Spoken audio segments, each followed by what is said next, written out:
em faculdade. Eu sou formado em faculdade batista, né? Eu fui pastor batista durante 3 anos da minha vida, da minha história.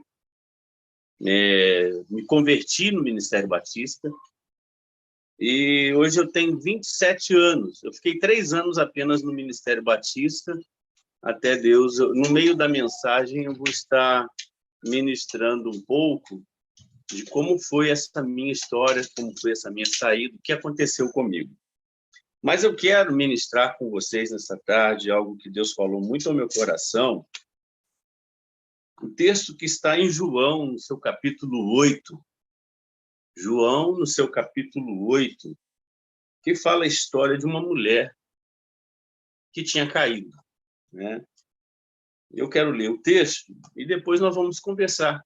Eu costumo muito ministrar, assim, eu prego com o meu coração. Eu gosto de falar daquilo que Deus, assim, me revela dentro de cada situação, e vocês vão entender no desfecho da mensagem, da reflexão, como isso influenciou o meu ministério particular.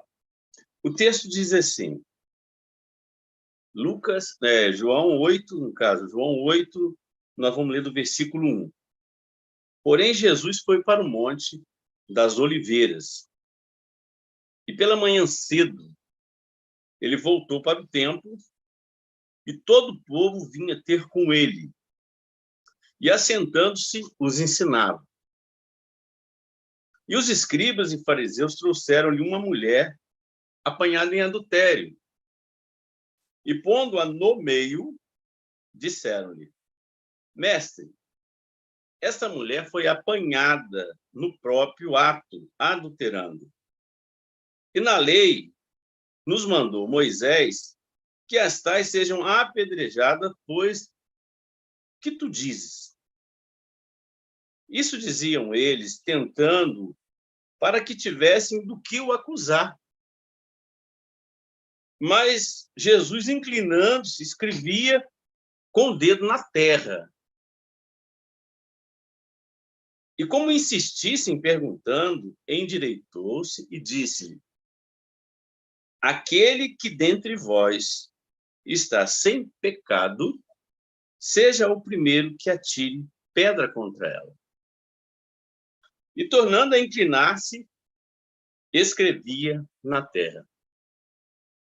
Quando ouviram isso, saíram um, a começar pelos mais velhos até os últimos. Ficaram só Jesus e a mulher, que estava no meio. E, endireitando-se, Jesus, e vendo que ninguém mais do que a mulher, disse, mulher, onde estão aqueles teus acusadores? Ninguém te condenou? E ela disse, ninguém, Senhor. E disse-lhe Jesus, nem eu também te condeno. Vai e não peques mais. Eu quero, assim, conversar com os irmãos, né, que estão espalhados por vários locais desse mundo onde Deus te colocou, sobre um tema nessa tarde, sobre como lidar com caídos. Como lidar com os que falham. Como lidar com os fracos na fé. Como lidar com os de joelhos vacilantes. Como lidar com os que nos traem ministerialmente. Como lidar com aqueles que traem nossa confiança.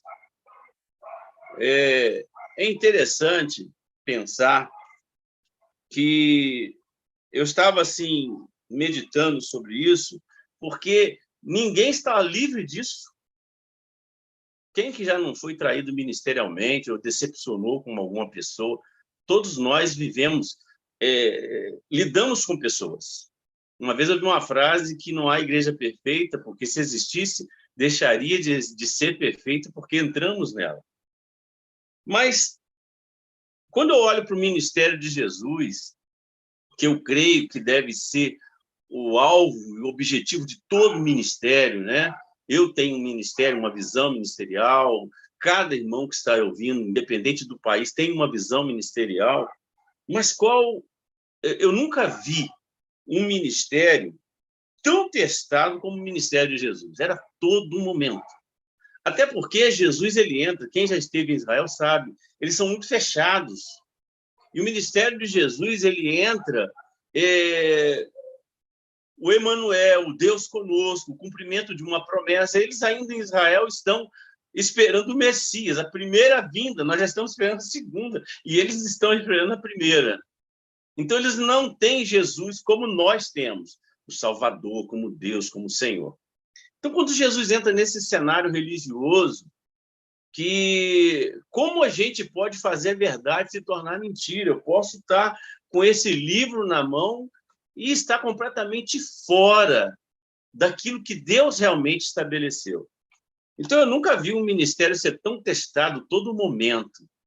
E, pelo que eu percebo, os líderes da sua época, eles se sentiam muito ameaçados por ter cargo, por ter posição social e religiosa, e ter o temor e respeito do povo, porque sacerdote, escriba, eram pessoas da elite.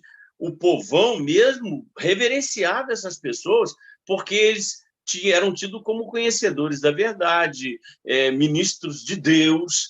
E, de repente, chega Jesus com um ministério de resultado, de autoridade, porque eles tinham uma posição, mas não tinham uma autoridade. Eles tinham o título, mas não tinham unção. Então, era muito complicado, e isso se institucionalizou, né? Um hábito religioso, e aquilo foi passando de pai para filho, porque se aprende errado e vai assim. Eles tinham a verdade, mas viviam uma mentira. Eles obrigavam o povo a viver algo que eles não viviam. Eles tinham uma lei e viviam sem lei. Então, quando chega Jesus nesse cenário, que eu acredito caótico, quando chega Jesus nesse cenário, ele se torna uma ameaça, porque ele era a prova viva de que eles estavam errados. Ele era a prova viva, é como se você vive num ambiente sem luz e, de repente, bota uma luz muito forte e você começa a ver os defeitos. Então, Jesus era essa luz que revelava aonde estava o erro, onde estava a inverdade, né? Viver uma postura e um ser verdadeiro. Então, assim, quando eles começaram a perceber, o que eles fizeram? Vamos parar esse homem. Esse homem, se a gente não parar com esse Jesus aí, porque era hábito de parar tudo aquilo que ameaçava. Chegava um líder porque, gente, eu vou te ser sincero, como hoje em dia o ser humano, ele busca sinais. Nós estamos vivendo numa época, se as pessoas tiver qualquer tipo de sinal, porque o diabo também faz sinais, nós estamos vivendo numa época que, se alguém começar a falar no nome de Jesus, mas fazer sinais malignos, o povo vai em massa, porque o povo ele quer receber algo, não importa se é de Deus, se é do diabo, mas eles querem receber, eles querem revelação, eles querem essas coisas. Então, hoje está muito perigoso. Então, eu vejo Jesus entrando naquele cenário e como uma ameaça, porque eles já tinham parado outros também. Tanto que eles falavam assim, olha, nós já paramos o fulano e depois que ele morreu, todo o povo se dispersou. Mas se esse aí for realmente de Deus, nós vamos estar lutando contra o próprio Deus. Mas quando eles trazem aquela mulher, em todo o tempo, eles estavam querendo parar Jesus. Em todo o tempo, o falso quer parar o verdadeiro. Em todo o tempo, as trevas querem parar a luz. Então, o diabo, ele anda assim. Ele não tem como destruir a religião, mas ele pode colocar gente dentro da religião. Ele pode não parar o altar, mas ele pode colocar gente no altar. E eu penso que, se a voz profética se cala, o diabo vai levantar profetas da voz dele. Então, nós não podemos nos calar. A verdade tem que ser ministrada. Então, quando aquela mulher, naquele contexto, é trazida. Olha só, Jesus ele tinha passado no Monte das Oliveiras. Quem foi em Israel sabe como é gostoso. Eu tive a oportunidade assim, de passar 3, 4 dias no Monte das Oliveiras. Ali eu ia todos os dias para lá, orava, fazia a minha parte ali. Eu sentia, né? Passava primeiro no Getsemane e depois subia para o Monte das Oliveiras. Jesus, ao descer na madrugada do Monte das Oliveiras, ele vai para uma sinagoga e começa a ensinar. O povo chega. O povo começou a chegar, porque o povo tinha aquela sede. No ser humano há uma sede de Deus. Então o povo chegou para estar ali e, de repente, Jesus, aquela reunião, de repente, já tinha parado e ele já se encontra no cenário lá de fora. Jesus ele não só ensinava na sinagoga, mas ensinava do lado de fora. E nisso trouxeram uma mulher para onde Jesus estava, que geralmente fazia um cerco, assim, como se fosse uma roda, e Jesus, ele, às vezes, sentava e ministrava. E botaram no meio ali de todo mundo aquela mulher para envergonhar aquela mulher. Querido, aquela mulher realmente tinha pecado. Ela tinha errado. Pela lei, eles estavam certos. Ela tinha que ser apedrejada, pela lei. Mas ali havia algumas coisas que não batiam. Mas cadê o homem? Porque pela lei tinha que ser homem e mulher, não só a mulher. Mas, convenhamos ali, eles estavam com tudo pronto. Dessa ele não vai escapar. Como tentavam fazer Jesus? Porque o objetivo do inimigo é ter algo para nos acusar. O objetivo do inimigo, eu lembro até mesmo na vida de Daniel, lembra lá na Babilônia, eles caçaram em tudo, na vida moral, na vida, se ele tinha algum erro em termos de lei, nada, não acharam nada. Eu acho muito lindo quando procuraram na vida dele, não encontraram nenhum tipo de erro, né? Não fizeram um SP santo dele, não acharam nada. E de repente, eles não tinham o que acusar Jesus. Como é que eu vou acusar o cara? O homem só faz coisa boa, só dá vida, restaura pessoas por onde ele passa. Nós vamos ter que arrumar um argumento para a gente ter como acusar. Então trouxeram aquela mulher. E é interessante que quando Jesus recebe aquela mulher, aquela situação, querido, aqueles que estavam ouvindo Jesus pegou pedra. Porque, irmãos, que nós somos especialistas em pegar pedras. Quem que já não tacou pedra em alguém? Quem que está aí desse lado que já não julgou alguém? Mas eu tenho que pensar nessa tarde, aqui e noite aí para vocês, como que nós estamos lidando com os caídos? Qual é a minha reação diante dos caídos? Nós temos visto tantos escândalos na televisão.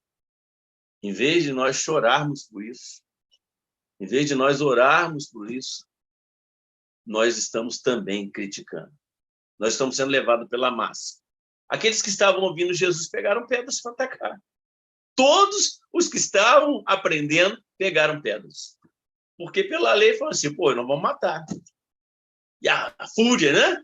A revolta para aquela mulher, não temos que destruir ela mesmo. Aquelas mulheres querendo matar a outra. Todo mundo com pedra nas mãos. E Jesus, de repente, estava em pé, porque diz a Bíblia que ele abaixou e começou a escrever na terra. Por isso que ele não estava dentro da sinagoga, estava fora. Trouxeram ele para o meio e ele começou a escrever na areia. E aqueles líderes que queriam uma resposta logo para cumprir a sentença, porque se Jesus fala assim, libera ela, não faz isso, eles iam falar assim, você está conivente com ela. Você está apoiando o erro. Você está apoiando aquela pessoa que está errada. Você é uma pessoa que prega a verdade, mas está apoiando a mentira e o erro. Se Jesus fala para condenar, eles iam falar, mas como que o senhor manda matar se o senhor prega amor? Que situação que Jesus estava ali.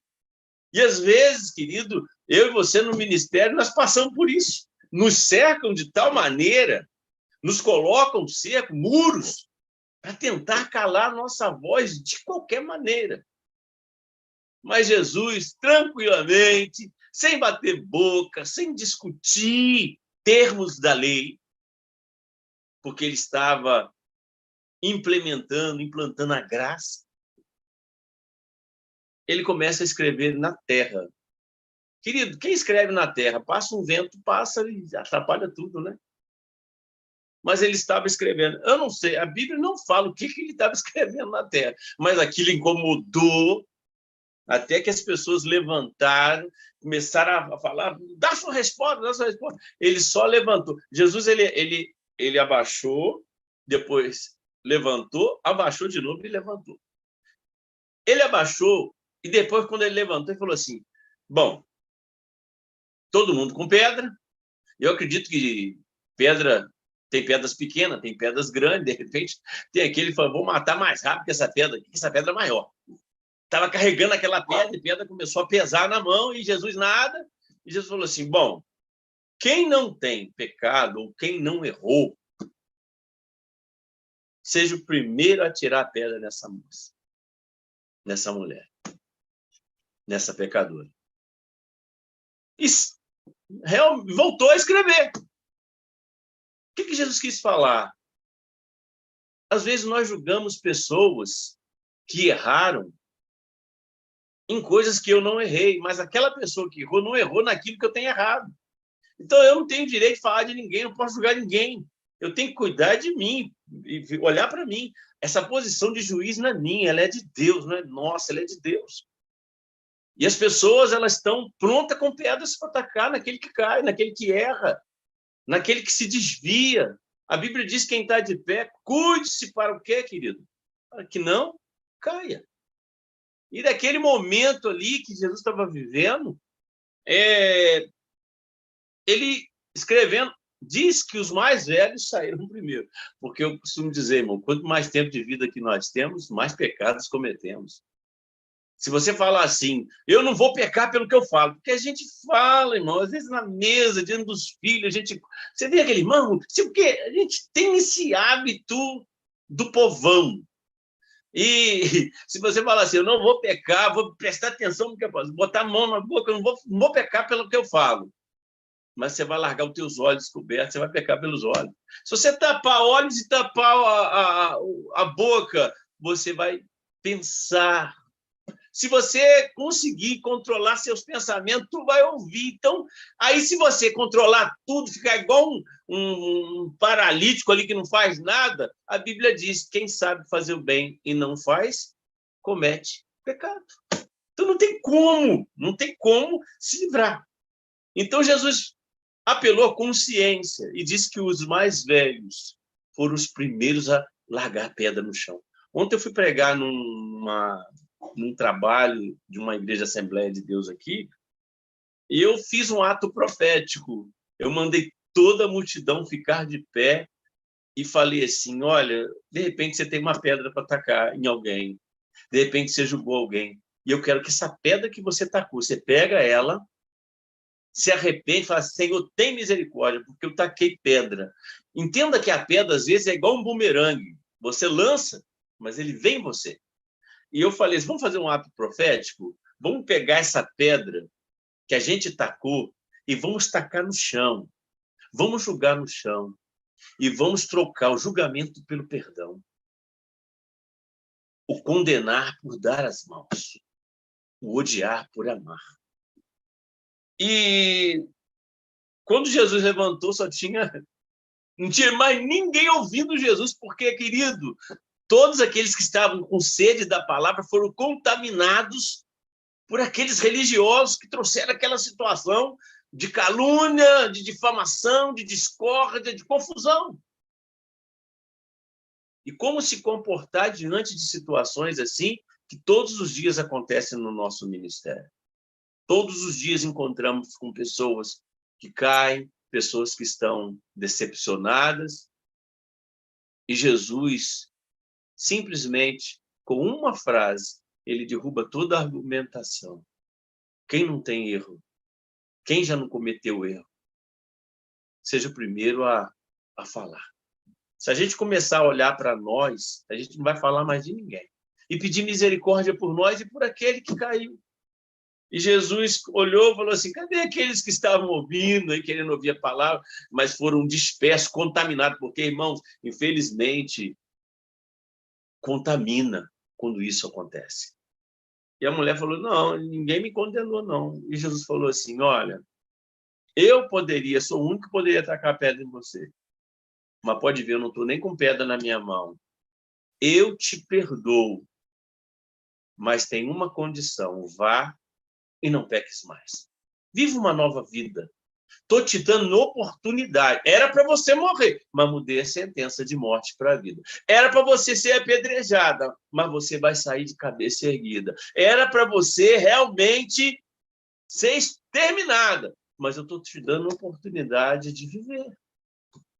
Eu, querido, quero dizer para você como que você chegou no Evangelho. Quantas pedras as pessoas já não tacou em você? E quantas pedras as pessoas tacam até mesmo no seu ministério?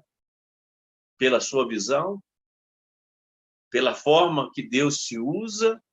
Nós somos julgados pela forma como Deus nos usa, somos julgados...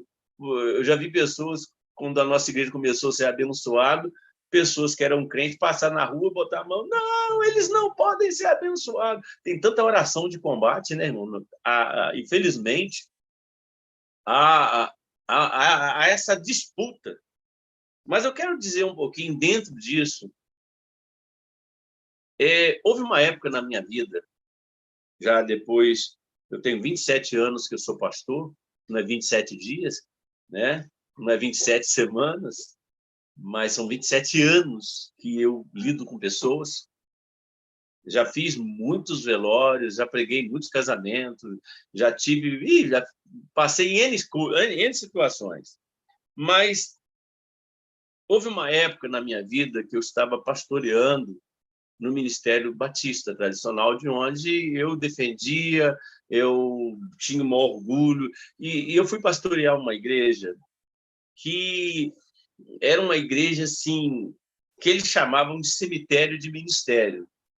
Todo pastor que ia ali tinha dificuldade. E eu tinha vindo novo ainda no ministério, eu tinha a mesma quantidade, eu tinha 28, 29 anos, e a igreja também tinha a mesma idade minha. E o pastor anterior era um pastor antigo que tinha caído. Então a igreja estava muito assim ferida, e eu fui ministrando palavra, restaurando a comunhão, restaurando as feridas da igreja. Só que aconteceu que, pastoreando aquela igreja, já começou a crescer. Irmãos, eu confesso, eu dei tudo de mim.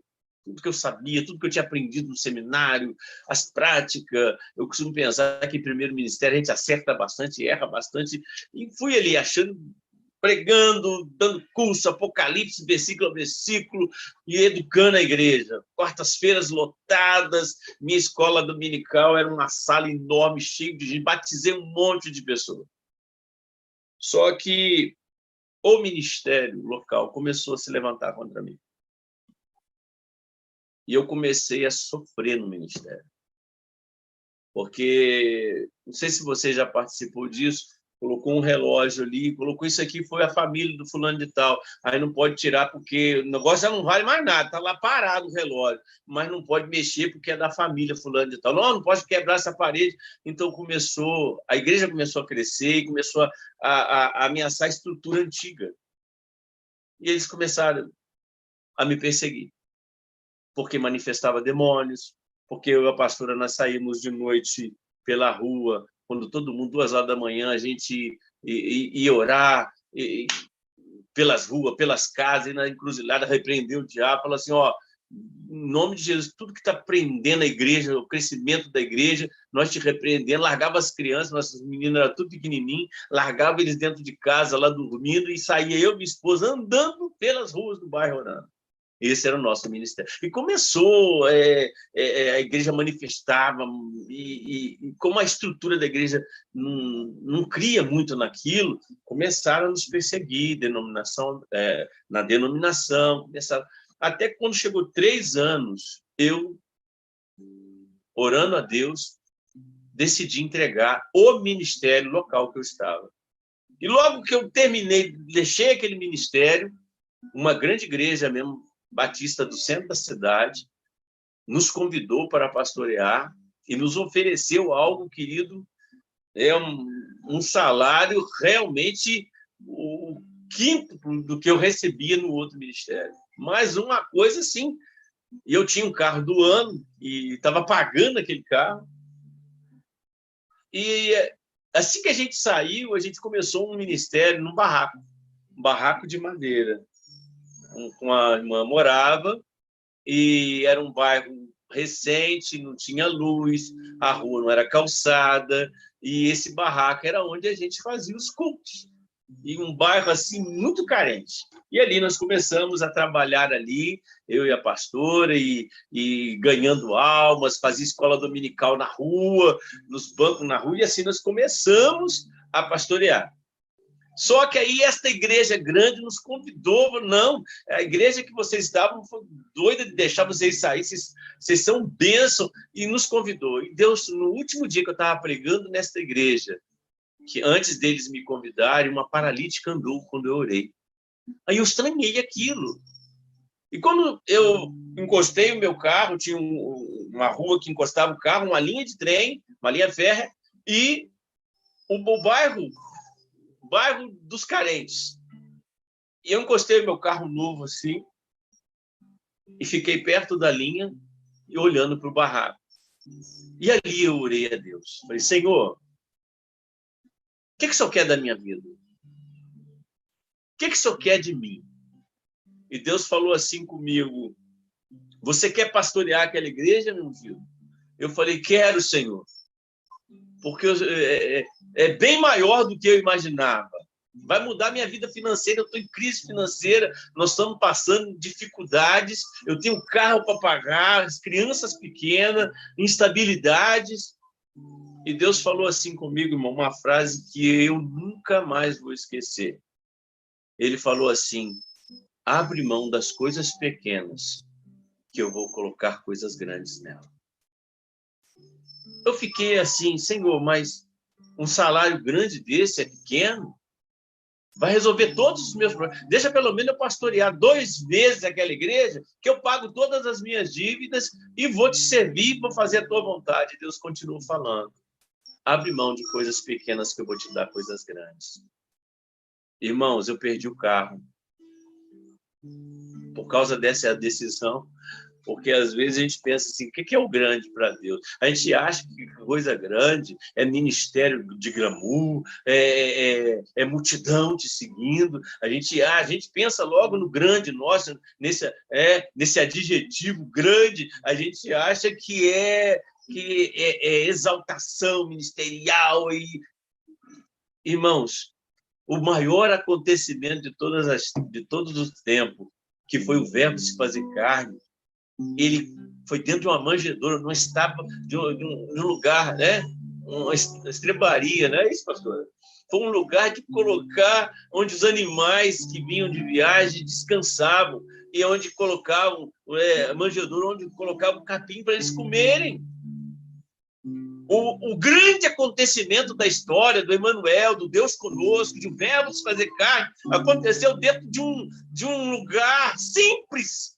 Às vezes, as grandes manifestações de Deus são em lugares simples, onde não tem nem muito número de pessoas. Deus está realizando sinais e maravilhas. Às vezes nós estamos com aquela expectativa de que Deus vai realizar algo extraordinário, o grande de Deus vai acontecer, e Deus faz em coisas tão simples. E eu fui entender, irmãos, que aquele glamour que eu achava que Deus tinha para mim, o meu ministério pastoral, eu quero dizer para você que naquele momento eu fui entender que o grande acontecimento de toda a terra, que foi o nascimento de Jesus, ele aconteceu num lugar muito simples. E Deus estava levando o meu ministério, que eu estava no auge ministerial, no meio batista, para poder descer. E o barraco foi a minha manjedoura. Ali, querido, naquele barraco emprestado, onde nasceu o meu ministério, onde nasceu o meu ministério com a pastora, que é a Igreja Cristã Missionária Viva. Aonde nasceu, a gente viu milagres. Eu tive a oportunidade de orar por uma cega e ela enxergar, de paralítico e ele andar. No Paraguai, nós oramos por uma perna de um paralítico e a perna dele cresceu diante de todo mundo. E a gente ficou assim, Deus, que coisa maravilhosa. Porque quando você sai de um sistema de prisão religiosa e entra para um ministério profético, você entende que Deus é muito maior do que você imaginava. E o grande de Deus não é bênçãos financeiras. O grande de Deus é usar você para um ministério propósito que você nasceu. E a grande questão, querido, que me fez sair do Ministério Batista foi quando eu olhei aquela igreja que Deus fez a paralítica andar depois que eu orei. Eu olhei para o ministério. Primeiro eu avaliei o meu ministério. Eu olhei para mim. O ministério que Deus colocou na minha mão. Você tem um ministério e uma unção para exercer esse ministério. Quando eu olhei para o meu ministério, que Deus tinha colocado sobre a minha responsabilidade junto com a minha esposa, eu vi que eu estava seguindo um caminho. Quando eu olhei para o ministério da igreja local em que eu pastoreava, eu percebi que a igreja ela tinha uma estrutura, porque, irmãos, eu digo bem sincero para você, é mais fácil você mexer com, e dar forma a uma massa de barro do que mexer com vaso já pronto, endurecido. Então eu percebi, querido, que a igreja ela já estava engessada, religiosa. Não tenho nada contra ministérios, nem A, nem B, nem C, nem o que eu vim. Mas eu olhei o ministério que eu estava, a denominação que eu estava, o ministério que eu tinha recebido de Deus, não estava se encaixando naquele ministério que já estava uma organização. E quando eu olhei para o ministério de Jesus, eu percebi que o ministério de Jesus estava completamente fora daquele gesso e do meu próprio ministério. Porque o ministério de Jesus, ele restaura caído. O ministério de Jesus perdoa. Se você for olhar e ir mais a fundo nisso aí, você vai lá para o capítulo 15 de Lucas, que fala 3 parábolas. A ovelha perdida, a dracma perdida e o filho perdido. E por que Jesus cita essas 3 parábolas naquele capítulo? Porque no capítulo 15 de Lucas, no versículo 1, ele estava sendo questionado. Ele foi ensinar o povo e veio novamente os fariseus e os escribas com questões dizendo assim, aí, ele é pecador porque ele come com pecadores. Ele investe em perdidos. Ele gasta tempo com pessoas que não representam nada. E o que Jesus faz, querido? O que Jesus naquele momento ele faz? Jesus ele pega e começa a falar essas 3 parábolas de um pastor que deixa suas 99 ovelhas porque uma se extraviou e vai até encontrar. E quando encontra, ele convida todo mundo e dá uma festa. E ele diz assim, por quê? Porque o reino de Deus se agrada quando o perdido é achado, quando alguém que está caído levanta, quando alguém que se desviou volta. Depois ele fala da dracma, que era algo de valor, e ela caiu ali, aquela dona foi varrendo até achar, e quando encontrou, convidou todo mundo e fez uma festa. Ele fez o valor da ovelha, do valor da moeda, e depois ele fez o valor do filho perdido.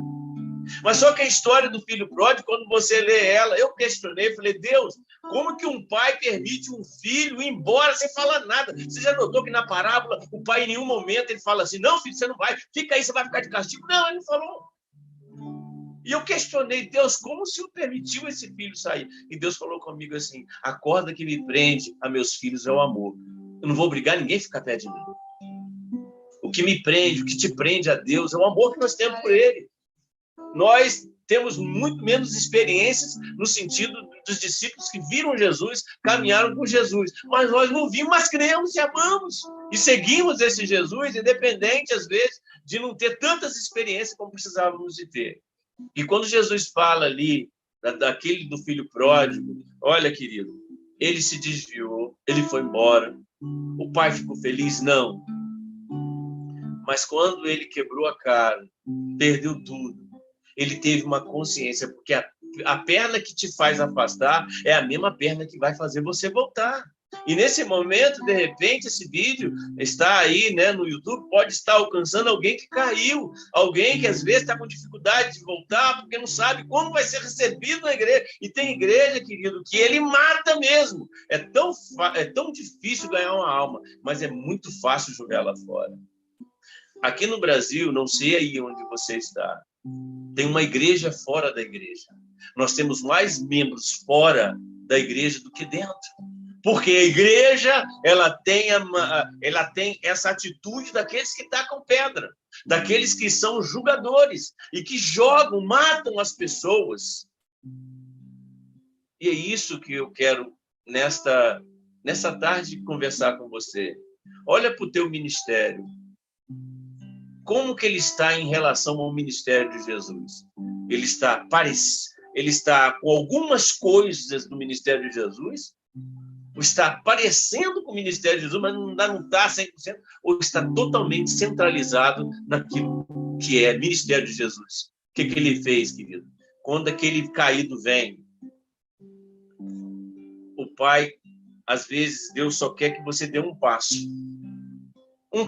uma decisão, e ele vai correndo na tua direção para te levantar, para te beijar, para te abraçar. Só que, às vezes, nós temos a atitude do filho que estava. Esse teu filho, às vezes nós agimos igualzinho aqueles, que se em vez do pai estar recebendo e fosse o irmão, ele tinha mandado os funcionários matar o irmão para não chegar na fazenda. Mas deixa Jesus estar à frente do teu ministério. Dê o teu ministério para Jesus. Fala assim, Jesus, eu não quero ter o meu ministério. Eu quero pastorear como o Senhor pastoreou. Onde as pessoas podem cair e ser recuperadas. Eu lembro muito de uma música da Ludmilla Feber, que ela disse assim, se precisar de um amigo, olha para dentro de mim, pode chorar, me magoar, pode errar, me magoar, mas eu estou aqui para te abraçar.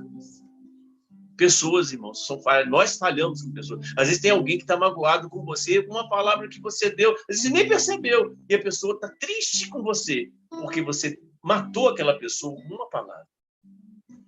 E Jesus, ele abraça aquele filho perdido. E dá uma festa. Em todas as 3 parábolas, ele fala assim, vamos fazer uma festa, porque um perdido foi achado.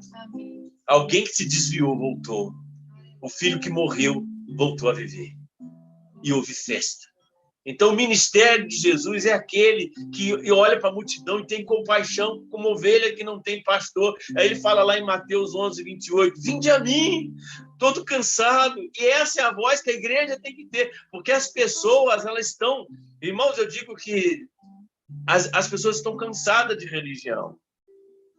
Elas querem ver resultado. Que a nossa geração não caia no mesmo erro que a geração de Jesus passou. E a grande questão é o seguinte, se Jesus hoje chegar no teu ministério, ele vai ser abraçado ou vai ser perseguido? De repente, ele vai contrariar tudo aquilo que você pensa. Ele vai sentar, imagina o que vão pensar de Jesus por conversar com aquela mulher no poço, a mulher samaritana. Olha só, ele manda os discípulos para ficar sozinho com ela. Sabe por quê? Porque às vezes tem pessoas que podem nos atrapalhar na missão que Deus tem para nós. Então, às vezes é melhor fazer aquilo que Deus mandou sem compartilhar, porque a pessoa que está do teu lado não vai entender, embora faça parte do teu ministério, não vai entender a amplitude do teu ministério. Uma coisa é certa, você recebeu um ministério, e esse ministério tem que estar ligado ao ministério de Jesus, para cumprir a grande obra que Deus colocou. Amém? Então, essa é a minha palavra, essa reflexão dessa tarde. Aqui está a minha namorada, ó. Graça e paz, Senhor Jesus, amados. Vamos adorar o Senhor, aleluia. Amém, amada, amém. Glória para Jesus. Muito forte a pregação, pastor Bispo.